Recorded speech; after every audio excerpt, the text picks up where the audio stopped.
Yang izin share screen. Om Swastiastu, selamat malam Bapak Ibu Guru, bareng Sami. Terima kasih atas waktunya sudah berkenan ikut join di webinar yaitu tentang aksi nyata modul 1.4 calon guru penggerak Angkatan 7 Kota Denpasar.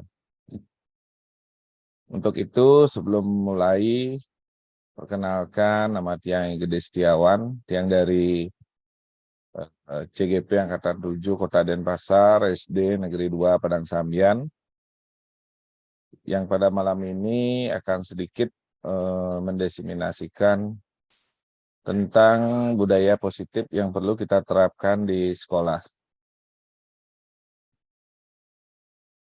Baik, untuk berikutnya kita akan lanjut ke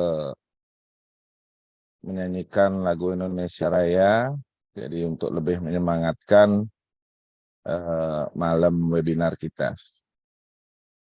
Mohon diperhatikan dan diikuti. Oke, terima kasih.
Baik Bapak Ibu, terima kasih sudah mengikuti.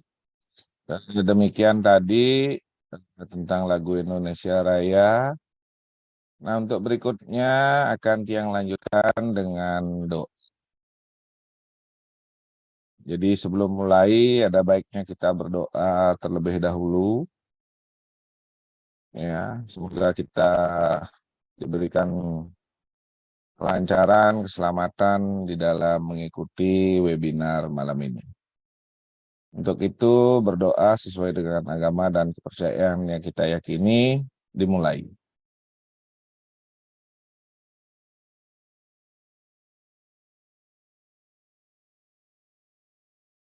Selesai.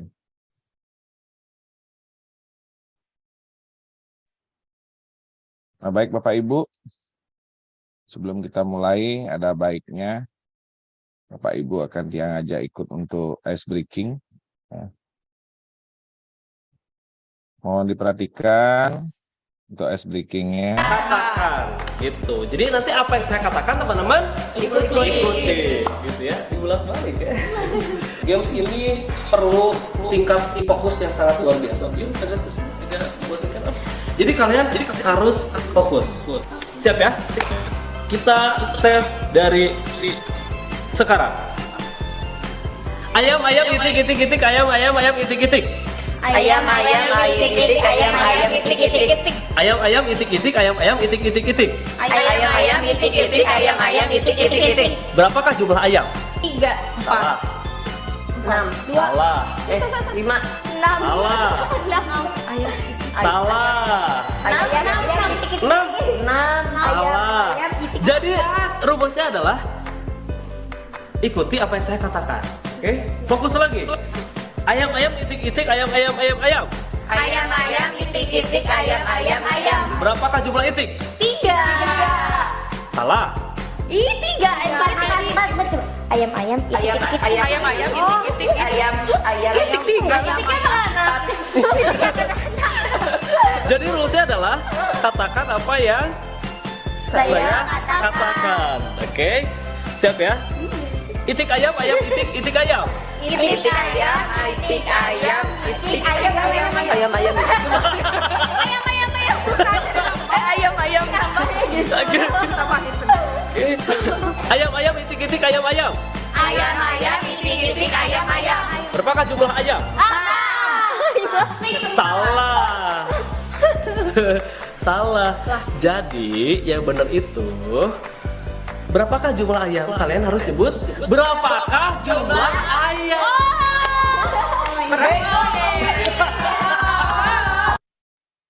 Nah, baik Bapak Ibu, demikian penyegaran ice breaking dari Tiang. Tiang akan lanjutkan materi berikutnya, yaitu tentang aksi nyata modul 1.4. Ya, yaitu menyebarkan pemahaman dan pengalaman penerapan budaya positif di sekolah. Nah, adapun di sini Tiang Gede Setiawan sendiri selaku CGP Angkatan 7 dari SD Negeri 2 Padang Sambian. Kemudian ini pengajar praktek kami, Bu Putuarini, kemudian Pak Dewo Gede Sudarmanto itu sebagai pengajar praktek. Nah, salam bahagia. Ya, selamat malam. Assalamualaikum warahmatullahi wabarakatuh. Salam nama budaya. Om Swastiastu. Salam kebajikan, rahayu untuk kita semua. Bertemu di ruang virtual malam ini. Nah, di sini saya akan menyampaikan sedikit tentang elaborasi pemahaman program dari guru penggerak, yaitu budaya positif. Jadi dapat saya gandakan, yang pertama yaitu pembukaan, sudah kita tadi lakukan, kompetensi lulusan, capaian umum, kemudian capaian khusus, pemahaman inti, eksplorasi konsep, dan refleksi.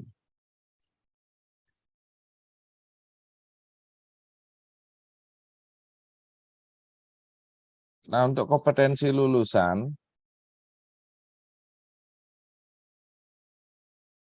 modul ini diharapkan berkontribusi untuk mencapai kompetensi lulusan sebagai berikut.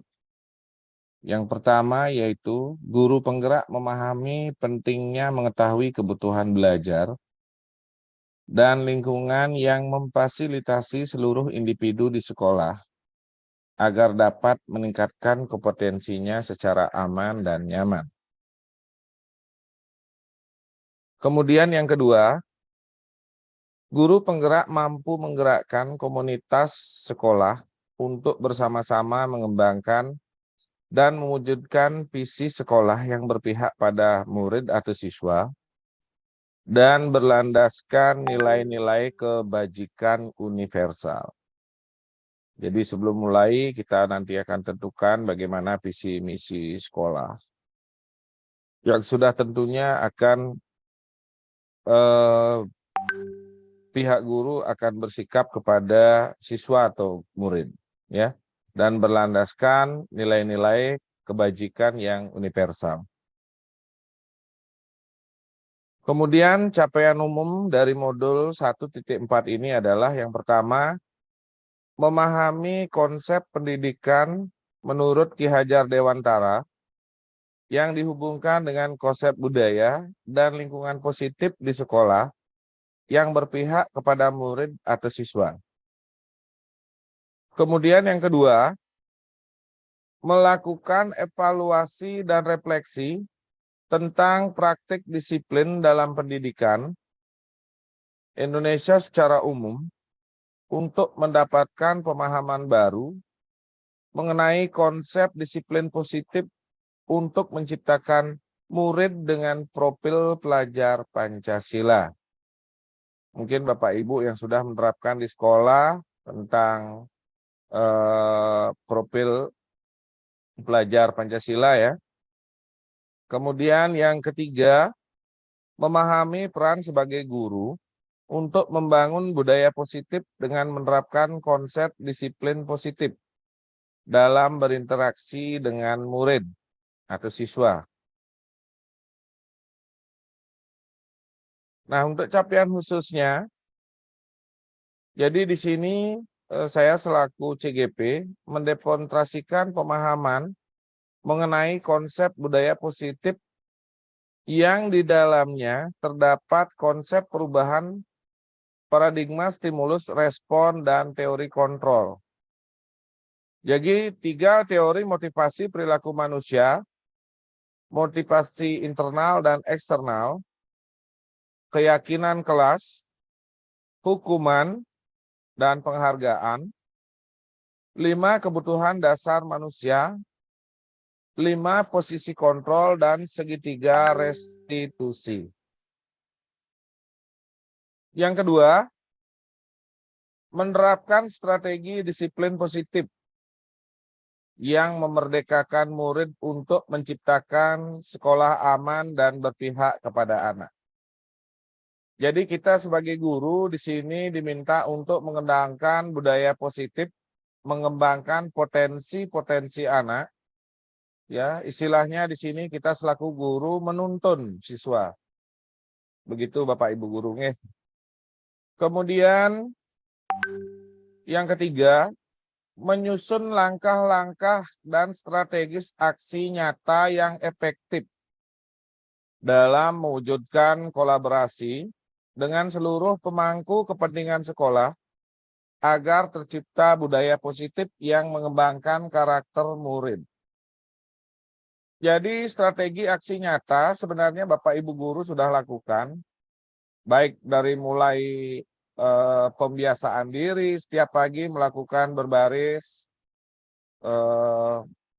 berdoa, ya, melakukan piket kelas, siswa bersekolah dengan disiplin waktu, itu sudah termasuk aksi nyata yang Bapak Ibu sudah lakukan. Mungkin belum mengena dengan materi yang saya sampaikan hari ini. Nah, kemudian yang keempat, bersikap reflektif dan kritis terhadap budaya di sekolah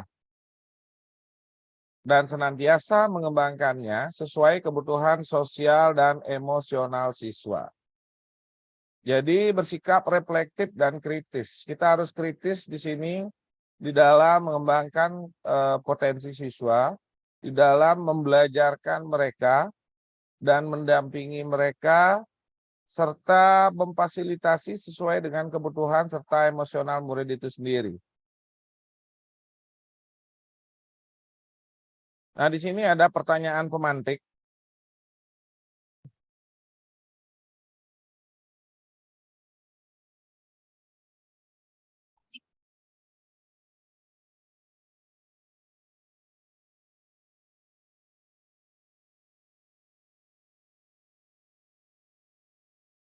Baik Bapak Ibu, yang lanjutkan kembali.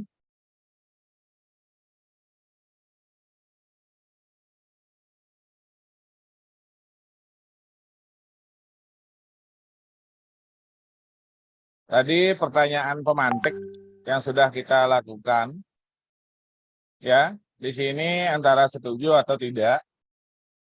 Mungkin Bapak Ibu guru udah tahu. Jadi yang pertama, hukuman dapat mendisiplinkan anak. Kemudian, pemberian hukuman dengan hal positif, seperti membaca atau membersihkan halaman sekolah dapat meningkatkan disiplin anak. Kemudian yang ketiga, memberikan penghargaan dapat meningkatkan motivasi belajar anak.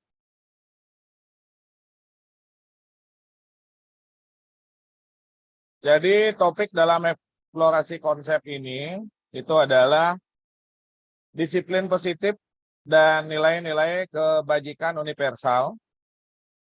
Kemudian teori motivasi, hukuman dan penghargaan, restitusi. Kemudian keyakinan kelas. Berikutnya kebutuhan dasar manusia dan dunia berkualitas. Yang kelima itu posisi kontrol. Dan yang keenam itu adalah segitiga restitusi.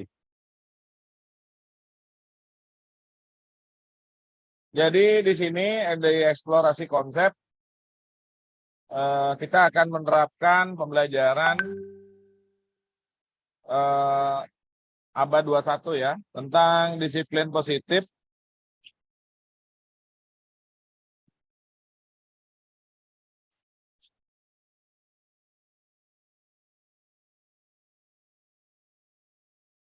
dan nilai-nilai kebajikan universal. Nah, di sini perubahan paradigma di dalam pembelajaran tentang kepalan tangan. Ada A dan B, jadi ibarat Anda dan teman Anda. Sobeklah secari kertas kecil, kemudian tuliskan benda atau sesuatu yang sangat berharga untuk Anda. Letakkan di salah satu tangan Anda dan genggam benda atau sesuatu tersebut dengan segala daya. Buatlah sebuah kepalan, kemudian teman B akan mencoba dengan sekuat tenaga dengan berbagai cara untuk meminta Anda memberikan benda tersebut.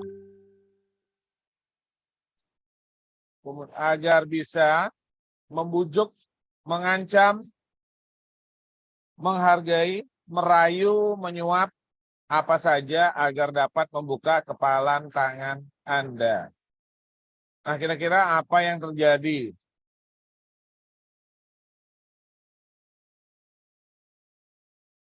Jadi, perubahan paradigma, teori kontrol atau pilihan, atau ilusi kontrol. Yang pertama, ilusi guru mengontrol murid atau siswa. Kemudian, ilusi bahwa kritik dan membuat orang merasa bersalah dapat menguatkan karakter. Kemudian yang ketiga, ilusi bahwa semua penguatan positif efektif dan bermanfaat. Yang keempat, ilusi bahwa orang dewasa memiliki hak untuk memaksa. Nah, di sini siapa sesungguhnya yang memiliki kontrol? Yang pertama, stimulus respon. Kita mencoba mengubah orang agar berpandangan sama dengan kita.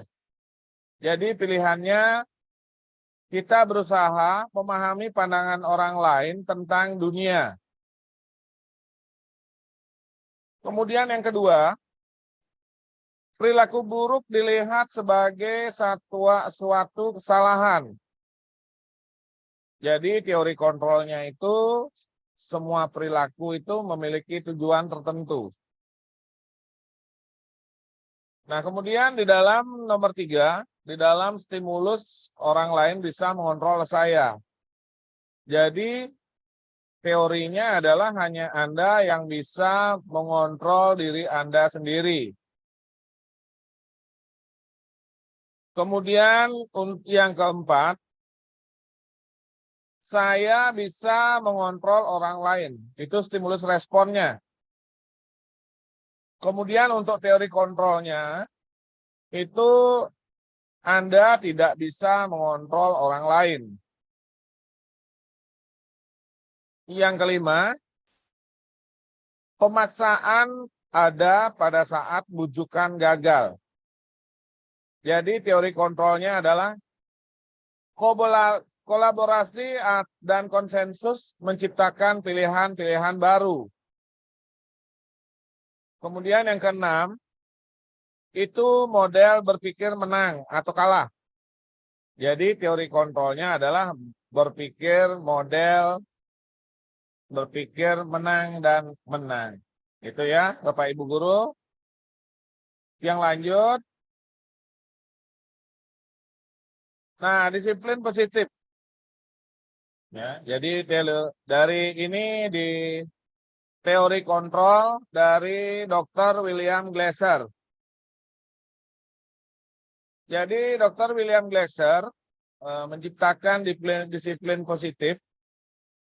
Yang pertama itu adalah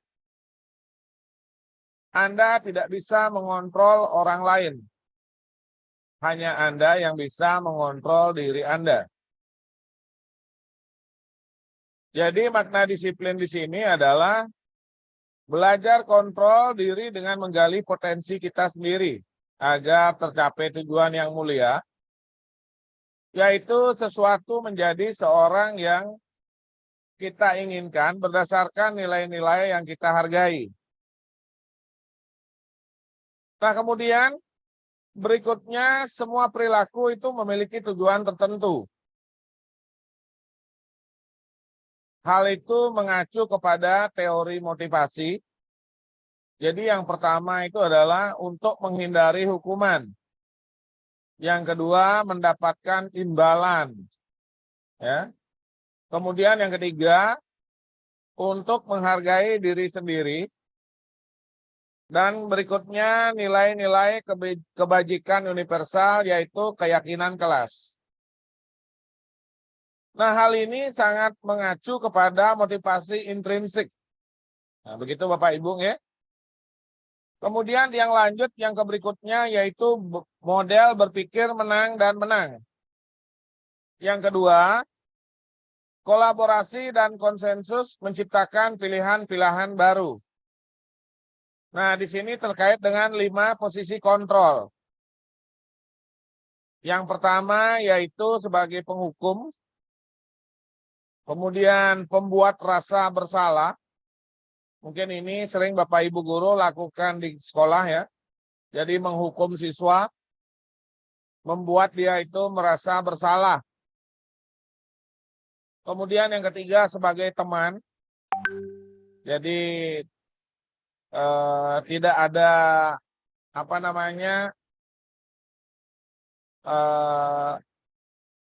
jarak kita di antara siswa. Jadi kita anggap mereka sebagai teman. Kemudian Bapak Ibu Guru sebagai pemantau. Ya, yang kelima sebagai manajer.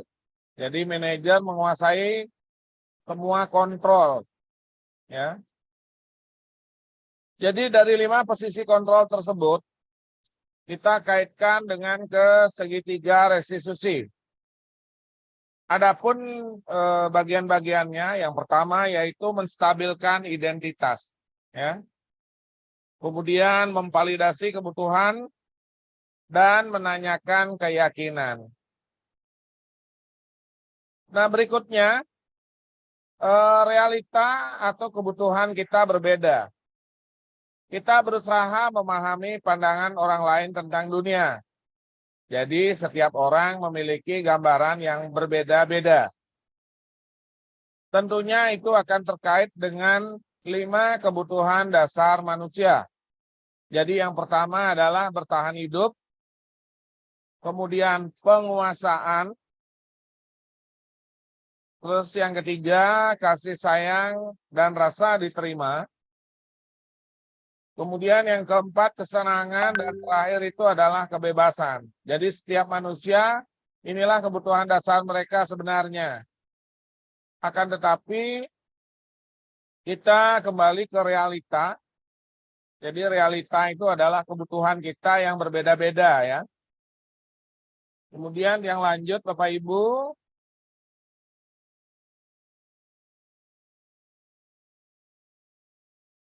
Nah, apakah makna disiplin?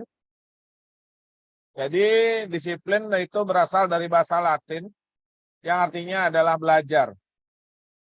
Kemudian makna asal dari kata ini berkonotasi dengan disiplin diri dari murid-murid Socrates dan Plato.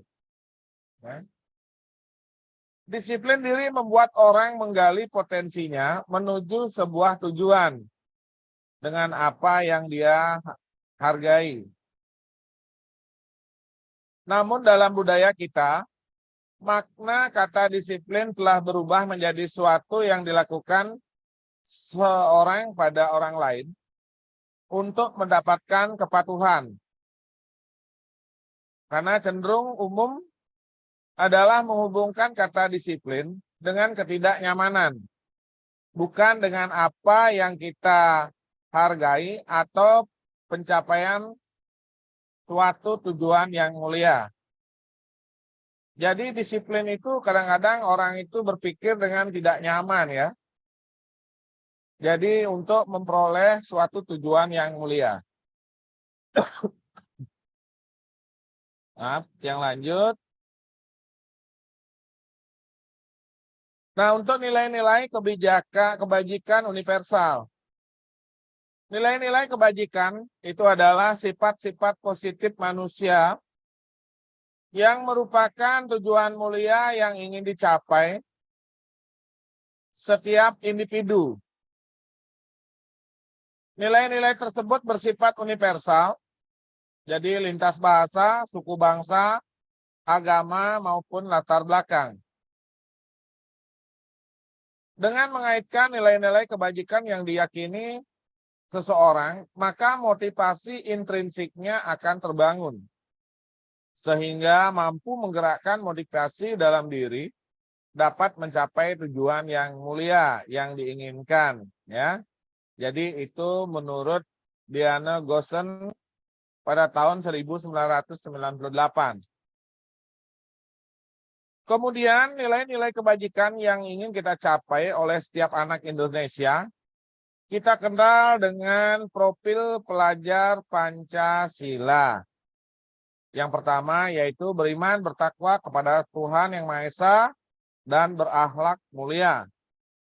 Nah, ini bisa Bapak Ibu buka nilai-nilai kebajikan universal ini pada platform Merdeka Mengajar yang bisa Bapak Ibu download melalui aplikasi Play Store ya, yang ada di handphone Bapak Ibu.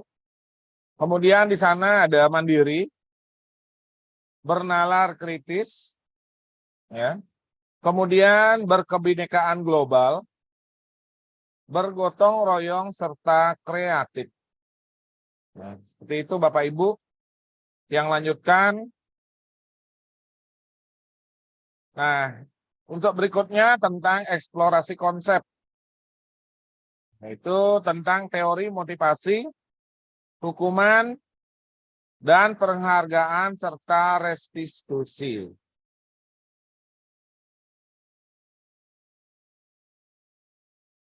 Teori motivasi manusia, jadi teori motivasi perilaku manusia itu ada 3. Yang pertama itu adalah untuk menghindari ketidaknyamanan atau hukuman. Jadi di sini apa yang terjadi apabila saya tidak melakukannya? Nah, otomatis sebagai siswa akan cenderung berpikir kepada hukuman. Kemudian yang kedua, untuk mendapatkan imbalan dari orang lain atau institusi, pertanyaan yang muncul itu adalah, apa yang akan saya dapatkan apabila saya melakukannya?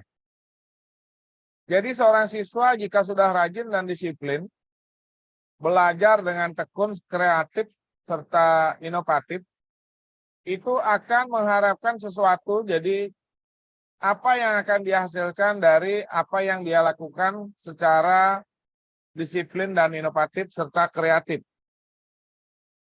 Kemudian yang ketiga, untuk menghargai diri sendiri. Jadi saya akan menjadi orang yang seperti apa bila saya melakukannya. Ya. Kembali lagi kepada dirinya sendiri, karena cenderung kita harus menguji kemampuan diri kita sendiri agar terwujud profil pelajar Pancasila. Ya. Dengan artian tidak ketergantungan kepada orang lain. Nah, baik Bapak Ibu, yang lanjutkan kembali. Nah, ini ada foto ya, lapak pendidikan kita, yaitu Ki Hajar Dewantara. Merdeka. Menurut Ki Hajar Dewantara, merdeka itu artinya tidak hanya terlepas dari pemerintah, akan tetapi juga cakap buat memerintah diri sendiri. Itu Bapak Ibu ya. Jadi sekali lagi, merdeka itu menurut Ki Hajar Dewantara itu tidak hanya terlepas dari pemerintah, akan tetapi juga cakap buat memerintah dirinya sendiri. Yang lanjutkan. Nah, yang kedua, yang berikutnya itu adalah dihukum oleh penghargaan. Penghargaan berlaku sama dengan hukuman. Dalam arti meminta atau membujuk seseorang melakukan sesuatu untuk memenuhi suatu tujuan tertentu dari orang yang meminta atau membujuk. Dorongannya eksternal dan akan ada faktor ketergantungan. Jadi beberapa dampak dari pemberian penghargaan menurut Alpicon tahun 1993. Yang pertama itu adalah pengaruh jangka pendek dan jangka panjangnya. Kemudian penghargaan hukuman. Penghargaan mengurangi ketepatan. Yang keempat, penghargaan tidak efektif dan penghargaan merusak hubungan. Ya. Yang lanjutkan kembali, penghargaan menurunkan kualitas, kemudian penghargaan mematikan kreativitas, dan yang terakhir penghargaan mengurangi motivasi intrinsik, ya, jadi motivasi dari dirinya sendiri. Nah, berikutnya Bapak Ibu, bentuk program kebajikan atau apresiasi. Ya. Jadi dalam memberikan apresiasi atau pengakuan, perlu diingat beberapa hal. Yang pertama yaitu memberi pengakuan secara khusus, secara pribadi, kemudian kepada semua murid. Jadi secara silih berganti. Yang keempat itu secara konsisten. Yang terakhir, fokus terhadap proses yang kita lakukan di kelas. Ya. Yang lanjut, Bapak Ibu, contoh pengakuan atau apresiasi kebajikan. Sebagai pembuka, contoh yang pertama, yaitu kemarin saya perhatikan. Jadi nilai kebajikannya itu, rasa empatimu besar sekali. Pada saat menolong murid baru di kelas kita, itu situasinya. Kemudian contoh yang kedua, yaitu saya menghargai. Jadi nilai kebajikannya adalah itu kepedulianmu, ya, rasa peduli terhadap sesama. Jadi situasinya pada saat kamu membantu teman-temanmu di tugas kelompok. Di sana muncul rasa peduli dan saling menghargai. Kemudian yang ketiga, terima kasih untuk. Nah, di sini nilai kebajikannya adalah rasa tanggung jawab. Jadi pada saat kamu memungut kertas yang berserakan di lantai, baik itu milik orang lain maupun siapa, nah itu rasa tanggung jawab. Ya, jadi pembukanya adalah terima kasih. Lanjut. Nah, di sini ada tindakan guru. Mencatat 100 kali di dalam buku kalimat, saya tidak akan terlambat lagi karena terlambat ke sekolah. Di sini termasuk hukuman ataukah konsekuensi. Jadi ini ada merupakan hukuman ya. Kemudian lari mengelilingi lapangan basket 2 kali karena terlambat hadir ke sekolah. Nah, ini termasuk hukuman juga Bapak Ibu yang akan membebankan mental seorang anak ya. Kemudian murid diminta untuk push up 15 kali karena tidak menggunakan masker ke sekolah. Kemudian kita lanjutkan menggantikan kertas tugas teman yang telah dicoret-coret. Nah, ini kebiasaan-kebiasaan siswa ya. Jadi apakah tindakan yang dilakukan Bapak Ibu guru setelah anak itu melakukan hukuman ataukah konsekuensi? Membersihkan tumpahan air di meja tulis karena tersenggol pada saat belajar. Nah, ini konsekuensi ya Bapak Ibu. Ya. Jadi yang tadi itu merupakan hukuman. Jadi yang 1, 2, 3, 4 itu hukuman. Yang kelima ini adalah konsekuensi. Kemudian yang keenam, murid disuruh untuk mengenakan sepatu harian di sekolah karena tidak mengenakan sepatu hitam. Ya. Ini juga konsekuensi. Lari mengelilingi lapangan bola basket 2 kali karena terlambat 10 menit untuk pelajaran PJOK. Ya. Ini merupakan konsekuensi ya, bukan hukuman. Ya, karena sudah membuat kesepakatan di awal. Yang lanjut, nah seperti ini Bapak Ibu, jadi yang tadi yang kita lakukan itu termasuk konsekuensi ataukah termasuk hukuman. Jadi guru ngasih tahu siswa sampai membuat tulisan saya terlambat itu termasuk hukuman. Lari mengelilingi lapangan bola basket itu juga hukuman. Push up hukuman. Menggantikan kertas teman yang dicoret-coret, nah ini sebuah konsekuensi ya. Membersihkan tumpahan air juga konsekuensi.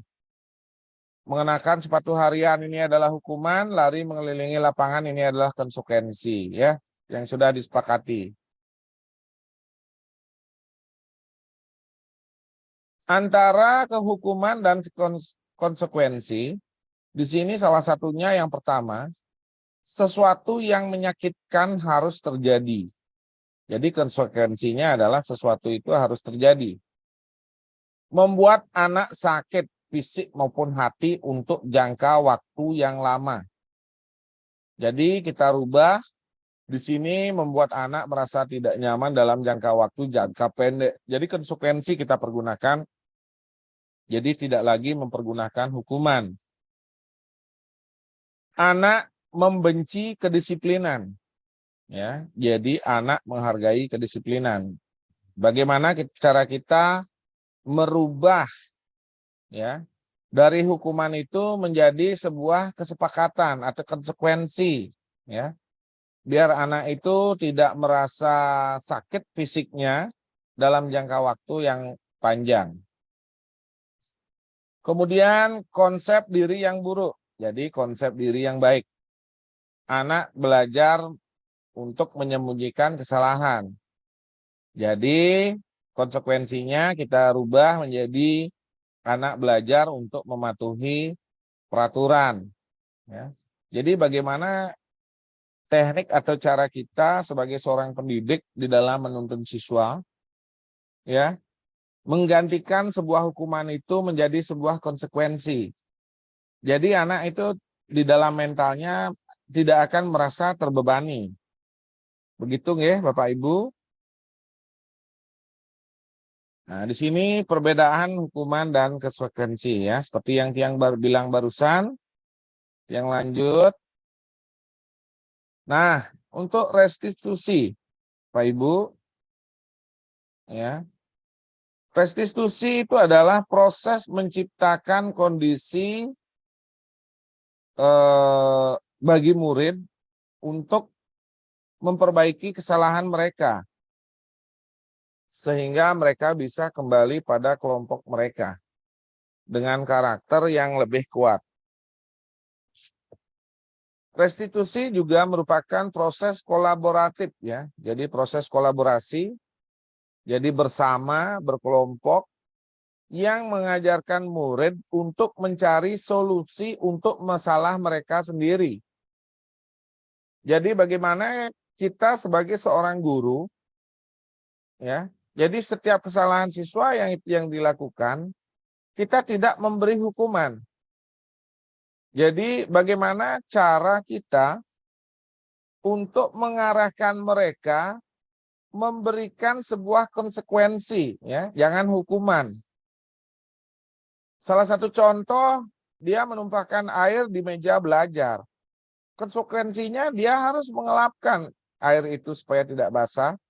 Jadi agar nyaman teman beserta lingkungan kelas itu di dalam belajar. Salah satu contoh lagi memutuskan kancing baju teman. Ya. Kita jangan menghukum siswa tersebut karena hukuman itu justru akan menyakitkan pikiran serta mental siswa tersebut dalam jangka waktu panjang. Ya. Jadi di sini konsekuensilah yang perlu kita terapkan. Begitu Bapak Ibu nggih, menurut materi yang perlu yang sampaikan di sini. Jadi di sini adalah restitusi juga merupakan proses kolaborasi dalam mengajarkan murid untuk mencari solusi untuk masalah mereka. Jadi bagaimana kita sebagai seorang guru, sebagai menuntun, ibarat seorang petani padi, ya. Kalau kita diberikan bibit yang bagus, bagaimana cara kita mengolah, ya, menyemai, ya, bagaimana cara kita mengolah, memfasilitasi bibit padi tersebut, apalagi itu sebuah bibit unggul. Tergantung kita seorang guru menuntun, ya. Kalau bagus caranya kita mengolah padi tersebut, otomatis hasilnya bakalan bagus dan buahnya bakalan banyak. Akan tetapi kalau bibitnya itu bagus, tapi cara kita di dalam menuntun ataupun mengolah bibit tersebut justru akan berdampak buruk bagi kita. Bisa-bisa tidak akan menghasilkan apapun dari bibit itu. Padahal bibit unggul. Nah, begitu Bapak Ibu nggih.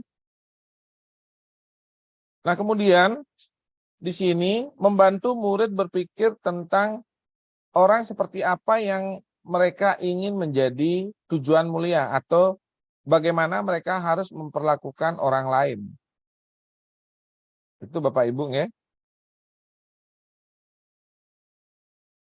Nah, di sini identitas gagal itu ada hukuman.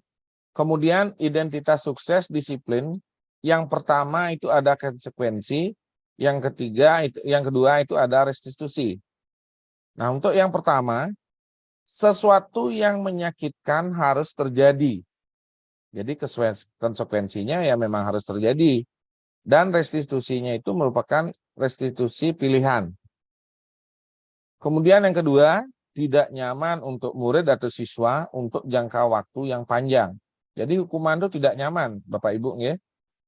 Kemudian konsekuensinya tidak nyaman untuk jangka waktu pendek. Nah, bagaimana cara kita merubah ya hukuman itu menjadi sebuah konsekuensi. Jadi restitusinya itu menguatkan murid atau anak dalam jangka waktu panjang. Nah, kemudian korban mendapatkan keadilan. Jadi korban bisa diabaikan dengan kita memberikan sebuah konsekuensi. Ya, jadi korban itu dapat tergantikan ya. Kemudian murid atau siswa akan tersakiti. Jadi di konsekuensinya murid atau siswa dibuat tidak nyaman. Itu ya. Kalau tersakiti nanti akan ada bekas ya, luka walaupun tidak luka fisik, luka hati juga berdampak buruk kepada siswa. Kemudian perilaku pasif agresif meningkat. Jadi itu ada konsekuensi serta restitusinya. sistem tidak akan berjalan bila murid tidak takut. Ya. Jadi memerlukan monitoring dan supervisi terus-menerus dari guru. Ya, jadi restitusinya itu adalah fokus pada pemecahan masalah dalam jangka waktu panjang. Kemudian di sini peraturan adalah kamu harus, ya, jadi apa peraturannya? Mampukah kamu melakukannya dan lakukanlah terima kasih. Nah, begitu ya. Bapak Ibu yang lanjutkan kembali. Nah, di sini jadi semelan ciri-ciri restitusi ya. Yang pertama adalah bukan untuk menebus kesalahan, namun untuk belajar dari kesalahan. Ya. Kemudian yang kedua, memperbaiki hubungan. Yang ketiga, tawaran atau bukan paksaan. Yang keempat, menuntun untuk melihat ke dalam diri sendiri. Yang kelima, mencari kebutuhan dasar yang mendasari tindakan. Yang keenam, restitusi diri adalah cara yang paling baik. Kemudian restitusi fokus pada karakter bukan tindakan. Kemudian restitusi fokus pada solusi. Dan yang terakhir, restitusi mengembalikan murid yang berbuat salah pada kelompoknya. Nah, di sini keyakinan kelas ya, di eksplorasi konsep dalam pembelajaran 3. Mengapa tidak peraturan saja? Mengapa harus keyakinan kelas? Contoh, mengapa kita memiliki peraturan harus menggunakan helm bila mengendarai kendaraan roda 2? Mengapa kita harus memiliki peraturan 3M? Menggunakan masker, mencuci tangan, dan menjaga jarak 1,5 meter.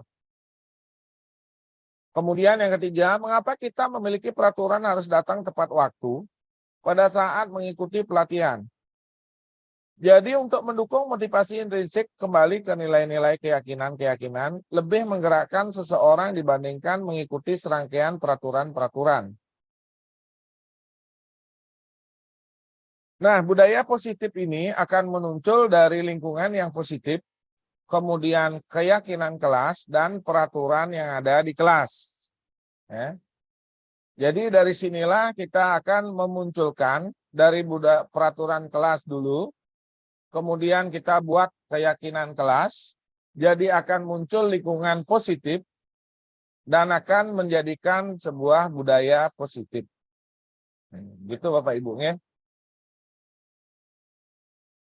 Nah, kemudian untuk keyakinan kelas, jadi yang mana merupakan keyakinan, inilah sebuah keyakinan kelas yang dapat saya sepakati dengan siswa saya di kelas 5A di SD Negeri 2 Padang Sambian, yaitu yang pertama adalah datang tepat waktu. Kemudian yang kedua, melaksanakan piket kelas. Itu Bapak Ibu ya. Jadi Bapak Ibu nanti bisa menerapkan kesepakatan kelas ini. Silahkan Bapak Ibu berlakukan di kelas masing-masing, baik di kelas 1, 2, 3, 4, 5, dan 6. Buat kesepakatan di awal, karena memang hal tersebut akan menumbuhkan budaya positif yang ada di sekolah tersebut. Kemudian bersikap sopan dan hormat kepada semua orang. Jadi tidak kepada orang tua atau kepada Bapak Ibu guru saja, tetapi kepada orang lain juga pada saat mereka berperilaku di masyarakat. Kemudian yang kedua, berpakaian rapi. Nah, dalam artian berpakaian rapi, bagaimana sopan santun kita, tata tertib di sekolah, ikutilah. Jangan sampai ada siswa tidak pakai dasi, tidak pakai ikat pinggang,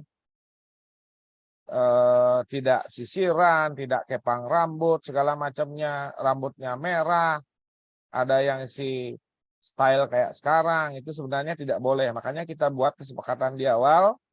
Jadi kalau mereka melanggar dari kesepakatan ini, anak-anak akan menerima konsekuensi, ya, bukan hukuman. Karena hukuman itu akan, ingat Bapak Ibu ya, jadi hukuman itu akan apa namanya, membuat siswa tersebut luka terlalu lama, baik fisik maupun mentalnya. Nah, kemudian yang kelima itu menjaga kebersihan, ya sesuai dengan tata tertib peraturan yang sudah dibuat di kelas. Kemudian yang terakhir itu adalah mendengarkan guru dengan benar. Ya. Jadi siswa datang ke sekolah, belajar bagaimana apa yang diterangkan oleh Bapak Ibu guru. Jadi sudah ada kesepakatan kelas yang sudah kita buat di kelas. Nah, kegiatan pendalaman keyakinan kelas, tabel T dan Y. Di sini ada hormat, ada bekerja, ada diterima dan dimiliki. Hormat meyakini bahwa sangat penting untuk menghormati semua orang dan barang milik orang lain. Ya. Artinya tidak ada yang usil, saling menjaga. Kalau meminjam segala sesuatunya itu harus dikembalikan pada pemiliknya. Kemudian bekerja, jadi mengerjakan segala pekerjaan atau mengikuti kegiatan yang telah ditugaskan oleh Bapak Ibu guru. Kemudian diterima dan dimiliki. Jadi merasa diterima pada suatu kelompok dan saling peduli satu dengan yang lainnya. Jadi kegiatan di kelas itu Bapak Ibu guru lebih banyak mencurahkan siswanya, mengarahkan siswanya untuk belajar berkelompok. Karena di sana akan menumbuhkan sikap saling menerima dan memiliki satu sama lain. Jadi kita bagi siswa tersebut mana yang kemampuannya lebih kita kolaborasikan dengan siswa yang mungkin dengan kemampuannya di bawah mereka. Nah, begitu Bapak Ibu nggih. Jadi disinilah dibuatkan pendalaman keyakinan kelas sesuai dengan tabel T dan Y. Yang lanjut. Nah, ini kelanjutan tadi. Jadi kegiatan pendalaman keyakinan kelas dengan tabel T dan Y. Jadi hormat itu bisa terdengar, terlihat, dan berperilaku. Jadi di terdengar ada orang berbicara, ya. Kalau terlihat berempati terhadap perasaan orang lain. Kemudian perilakunya ya ramah senyum, hormat, salam, postur tubuh yang tenang. Begitu Bapak Ibu ya. Nah, kemudian di sini hormat ada yang datang tepat waktu, kemudian sering hadir terlambat. Menyapa teman dan guru setiap hari, tak acuh pada teman dan guru. Ya. Yang lanjut,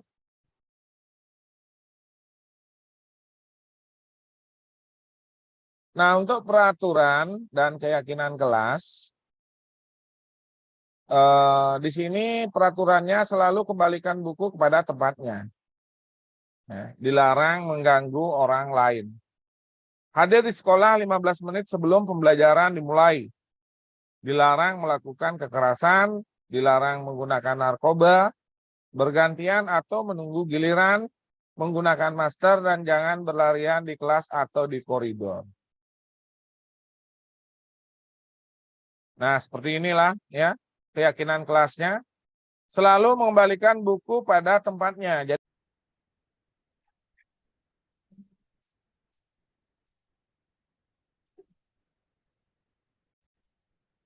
nah, baik Bapak Ibu,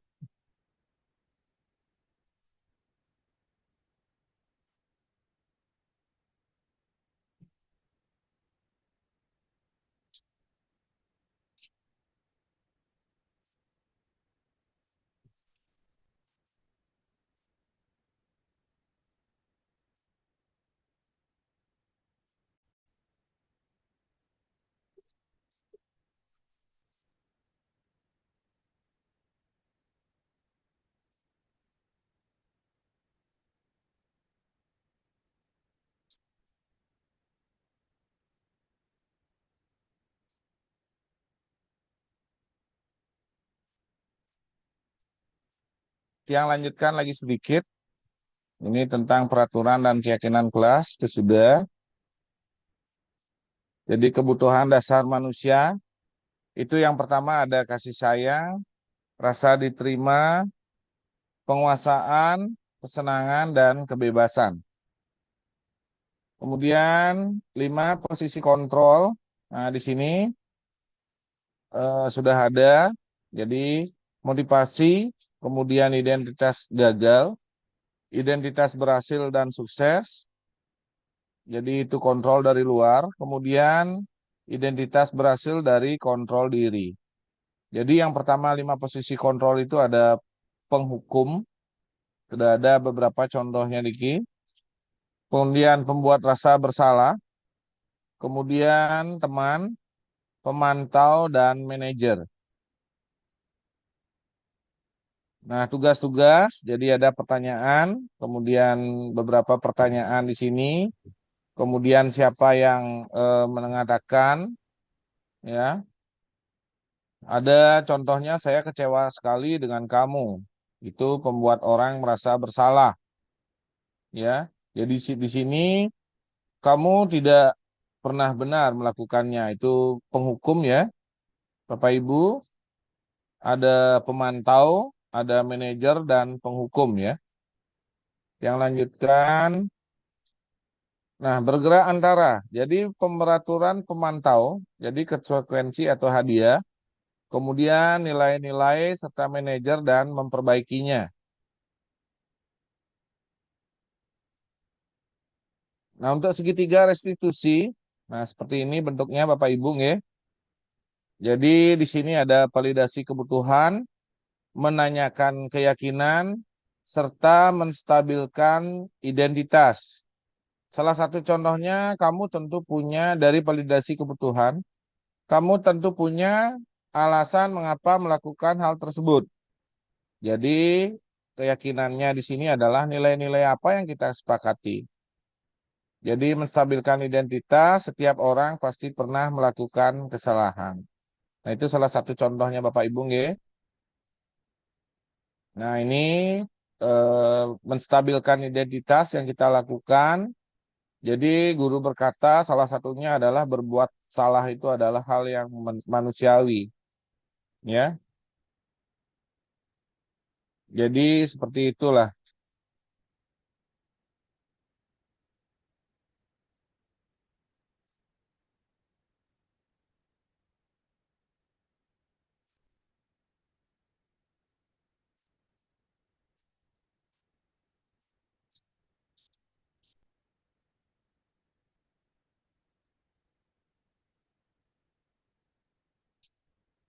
Nah, kemudian tidak ada manusia yang sempurna, Bapak Ibu juga buat salah. Ya, itu salah satu contohnya, ada banyak Bapak Ibu guru. Kemudian memvalidasi kebutuhan, ya. Jadi pada dasarnya setiap tindakan manusia tujuannya adalah memenuhi kebutuhan dasar. Jadi apa itu penguasaan, kebebasan, kasih sayang, rasa diterima, kesenangan, ataupun bertahan hidup. Ya, di sini salah satu contohnya yang dilakukan oleh seorang guru, kamu bisa saja melakukan hal yang lebih buruk, tapi kamu tidak melakukan eh, tidak melakukan kan? Nah, seperti itu. Kamu pasti punya alasan mengapa melakukannya. Nah, itu dari validasi kebutuhan. Kita lanjut dari menanyakan keyakinan. Jadi dari melihat kesalahannya itu dihubungkan dengan nilai-nilai atau norma sosial dan nilai-nilai yang mendasari manusia berinteraksi dengan orang lain. Jadi perkataan guru di sini apa nilai yang kita percaya di kelas atau di sekolah kita. Kemudian nilai-nilai universal apa yang telah kita sepakati. Nah, begitu nggih Bapak Ibu guru. Jadi di sini kita bisa melakukan intervensi selama kurang lebih 30 detik. Jadi tujuannya untuk ketujuan semula yang cukup singkat dengan ya non konfrontatif ya. Jadi pertanyaan-pertanyaan itu bisa dikemukakan oleh seorang pemantau atau manajer kita sebagai seorang guru di sekolah. Ini ada beberapa. Yang pertama, contohnya, apakah kamu ingin berbuat lebih baik lagi? Apakah saat ini kamu sedang menjadi orang yang sedang kamu inginkan? Kemudian, apakah kamu bisa mengubah kegiatan atau perilaku kamu saat ini menjadi sikap yang lebih membantu ya? Nah, begitu Bapak Ibu ya, ada beberapa kurang lebih 10 di sini contoh intervensi yang kita lakukan. Nah, jadi refleksi yang kita lakukan ya, hal baru apa yang dapat mengubah paradigma saya yang saya dapatkan. Kemudian yang kedua, perasaan apa yang muncul selama mengikuti sesi ini, khususnya mengenai makna disiplin dan motivasi intrinsik. Kemudian yang ketiga, peran Among seperti apakah yang saya lakukan selama ini untuk mengikuti modul ini. Kemudian yang keempat, saya akan menjadi Among seperti setelah mengikuti modul ini. Nah, baik Bapak Ibu, terima kasih. Mungkin demikian desiminasi tentang budaya-budaya positif yang bisa Tiang sampaikan kepada Bapak Ibu guru.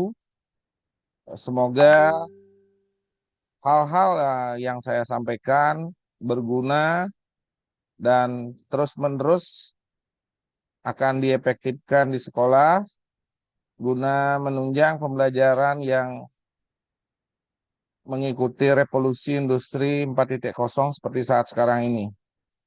Baik, sekian dari saya. Terima kasih atas waktu dan kebersamaannya malam ini. Jadi sebelumnya saya mengucapkan permohonan maaf yang sebesar-besarnya apabila ada perkataan atau ucapan saya selama menjadi webinar pada malam ini yang tidak berkenan. Saya mohon maaf. Akhir kata saya tutup dengan Pramo Santi. Om Santi Santi Santi Om. Assalamualaikum warahmatullahi wabarakatuh. Salam nama budaya, salam kebajikan, rahayu untuk kita semua. Terima kasih Bapak Ibu. Boleh kembali beristirahat. Terima kasih untuk waktunya malam ini.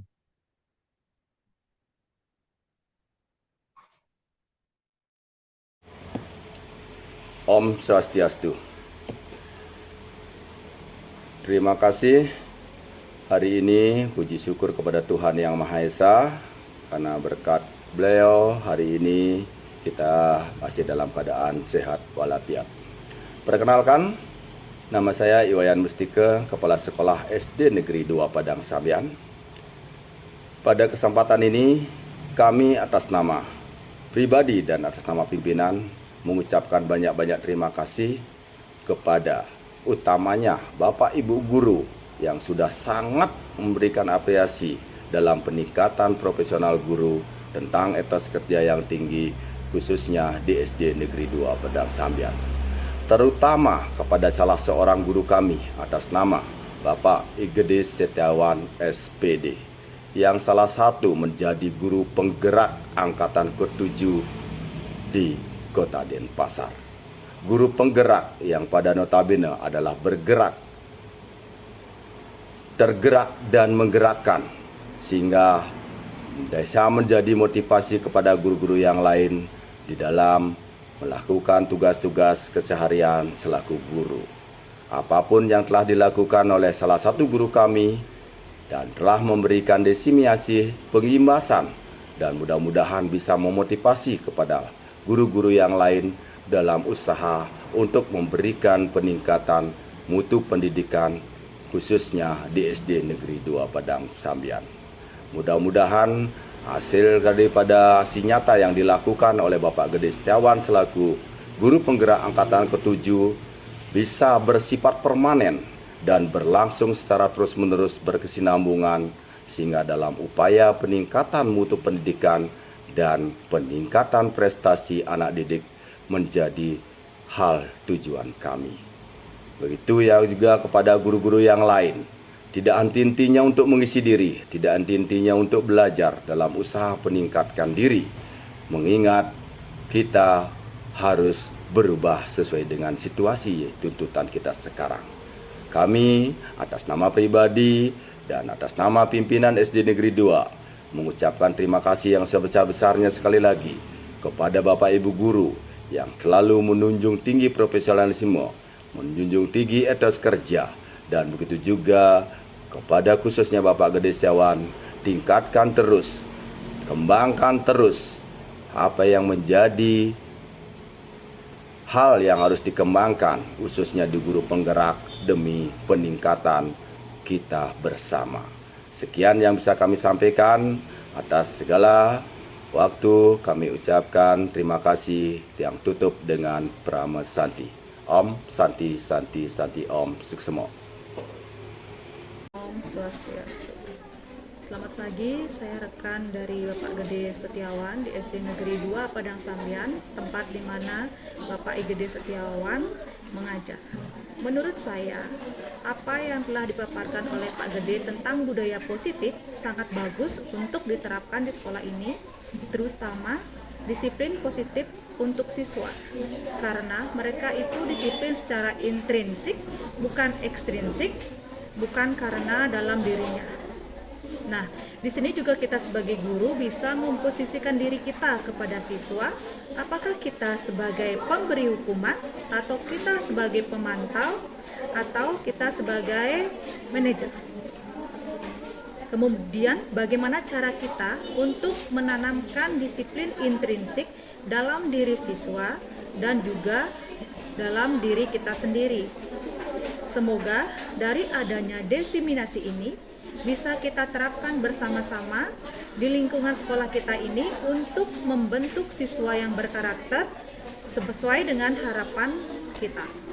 Demikian yang bisa saya sampaikan. Sekali lagi selamat buat Pak Gede telah melakukan diseminasi, semoga lancar.